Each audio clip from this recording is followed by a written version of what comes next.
Hey YouTube, Happy New Year. I'll do an update. Haven't done an update in a while. Haven't done much in a while. So last update I done was Ringo's challenge. Well, basically Christmas got in the way, so and my wife's work pattern, so I didn't really get much done. The few things I did get done, I'll show you in a minute, and then I haven't done anything now for about 2 weeks, or already watched any videos. So apologies, guys. I haven't been keeping up with what you've been posting. I watched a few videos tonight. Our Waterloo, I liked your Viking ship now it was finished.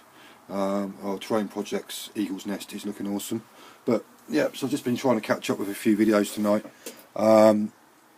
So what did I do done before the last update? Well, this is the Warlord for my Vikings that I've got on and got done. So this should have gone in the Ringo's update challenge update that I never got round to doing. But so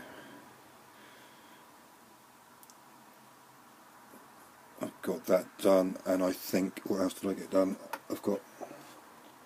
There's hundreds of these, but not hundreds, but about 60 odd. But I've got all my heads done for my Vikings.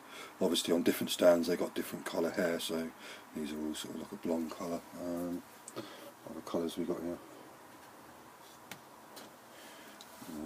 There's a lighter blonde on that one, on those. But so they're all done. The last video, if I remember rightly, a few of you guys said about these. I've got all the yellow done on these now, but these are going to go on the shelf until I finish my Saga project. A few of you commented on, you sort of liked the yellow that I'd done. A few of you were asking if you had yellow to paint, or said, you know, it sort of come out quite well. I'll tell you how I've done these if you're interested, but like I say, painting yellow, there's no easy way. But what you need, if anyone's still got it, is the old liquid gold. I've still got some left of the old foundation paint, so I usually mix that with a bit of the foundation brown as a base coat. But it's just successive thin layers, and I think there's probably about 6 or 7 layers to painting that up, from sort of a yellowy brown up to that. But the trick I find to getting a good yellow is you need some of this in every sort of excessive layer. So what I do once I've gone up from a brown to this is then mix some of this, but still mix this into that, and so you still get the coverage.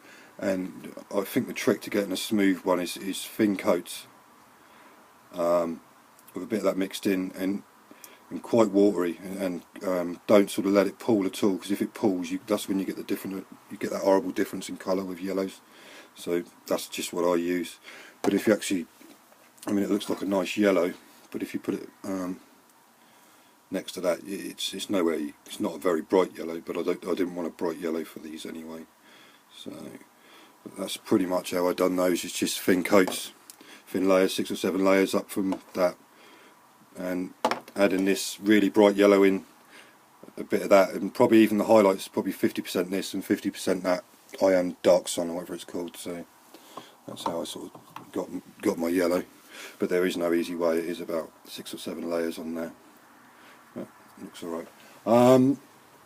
What else have I done? Done all the heads on that. Oh, I'll put this thing together.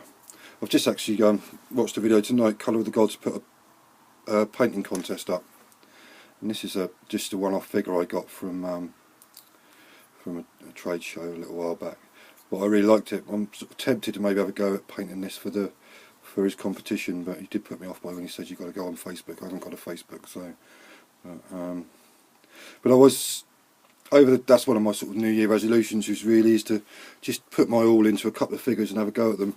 And maybe when I go to a show at the end of the year, if I can get a figure, and maybe even enter it into one of the competitions at one of the trade shows. Don't get me wrong, I'm not talking Golden Demon or anything here, but just the sort of historical type trade shows. And I wouldn't expect to win, but I just thought, well, why not have a go and see how good I can get a figure if I put maximum time and effort into a figure, and see what I can achieve. So I'm going to have a go at this with some point. I don't know if I do Colour of the Gods competition, but I do love this figure. But I've got too many other things. It's a toss-up between, do you put all your efforts into a bloody figure, or get on and paint some armies? So, but this is a great figure. I really Really do like this figure. Great detail. This is it's not 28. This is 32mm, so sort of heroic 28. So ready to go. So that's, I do want to get on with that sometime. Not much. Not much. I haven't been doing much hobby, but I've been playing a lot of X-Wing. I bought X-Wing at a show a little while back.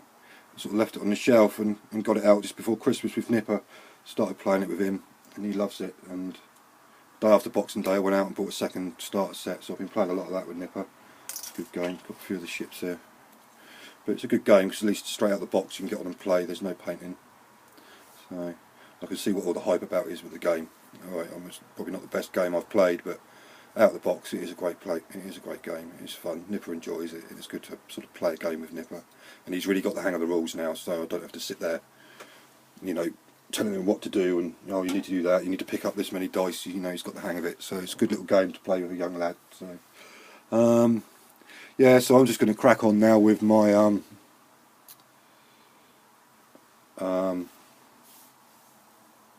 crack on now with some more Saga, and I'll put an update up when I've done some more. Okay then guys, cheers.